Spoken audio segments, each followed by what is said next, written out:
Hello everyone, happy Chinese New Year and good to see you again. I was busy with semester assignments in December and January, reading journal papers, writing annotated bibliography, and working on 3 papers, which means a lot of reading and writing. And the lifesaver that got me through it, I can't wait to tell you, is this book, How to Write a Lot.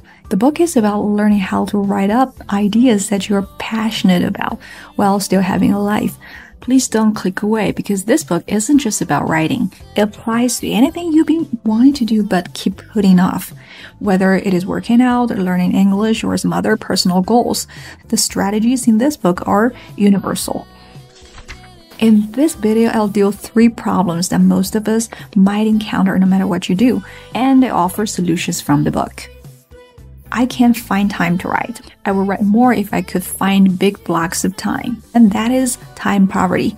The second one, what if I don't have inspirations and I don't feel like doing it today? I can't find time. I can totally relate. I tend to procrastinate, especially when the holiday is coming up. I used to tell myself I'll just wait until January when I have long stretches of free times and then I have to sit down and knock out all of my assignment at the blast. But the problem is, this binge writing strategy is stressful and inefficient. If you try it, you know how easy it is to find excuses to postpone your well-planned schedule. It is holiday and I should enjoy myself instead of doing something boring like writing, like working out, like learning English. And before you notice it, the holiday is about to be over and you haven't done as much as you expected. Then you tell yourself that you'll wait for another big chunk of free time and the cycle repeats. What can you tell from this case? So the problem isn't about finding time to write or to learn English. The problem is the word find itself. Think about it. Do we have to find time to attend a class or go to work? No, we have a schedule and we stick to it. So instead of trying to find time to write or to learn English, a lot of time to do it. It doesn't matter if you do it once a week or every weekday. Just pick a regular time, lock it into your calendar and show up. That's all you have to do. The actual days and times don't matter much as long as they are defensible and biologically realistic. What the author meant by biologically realistic is you have to pick time when our brains burn brighter or use our higher energy time. For me, I think that time would be 9:30 to 11 a.m. and 8 to 10 p.m. People would never ask you to cancel your class to meet with them. But if you say, I'm writing now or I am learning English now, they hear, oh yeah, she's free. So next time people ask you out when you are on a schedule, you have to defend it. It's absolutely okay to simply say that you already have a meeting then. Now that I have a regular time schedule, what do I actually do during the allocated time? So do I have to write from the first minute to the last? No. According to the book, you can set different types of goals, word count goals, behavior goals, or time-based goals. I prefer behavior goals because I feel more content when I complete specific mini tasks by the end of allotted time. Either type of goal is okay. The important thing is that your daily goals should be concrete. Please do not start with the phrases like work on or get started or think about. They are too mushy.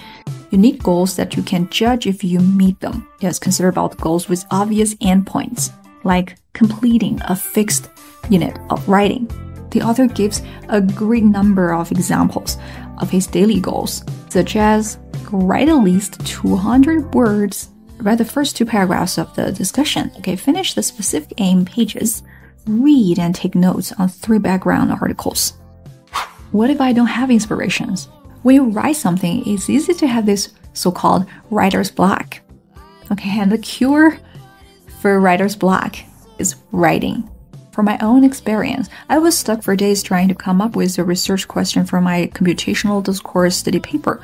It was real pain because without a clear topic, I felt like I couldn't move forward. But instead of waiting for inspiration and process the information just inside my brain, I stuck to my 2-hour writing schedule every day. I kept reading papers, writing down key ideas, and jotting down anything that seemed important. Eventually, through the process of writing and reading, inspiration struck. I formed my research question, and from there, everything else fell into place. Then the third pitfall is, I don't feel like doing it today. I'm not in the mood for it. Remember, Your motivation doesn't have to match intention for you to take action. So professional runners train every day, no matter the weather or their mood. That's what makes them professionals. As a student or as an English teacher, I know the importance of showing up. You wouldn't cancel class just because you weren't feeling it or had too many emails to catch up on. When the bell rings, you show up for the next maybe 90 minutes, no matter what. So whatever you're doing, establish a weekly routine, stick to it and defend it.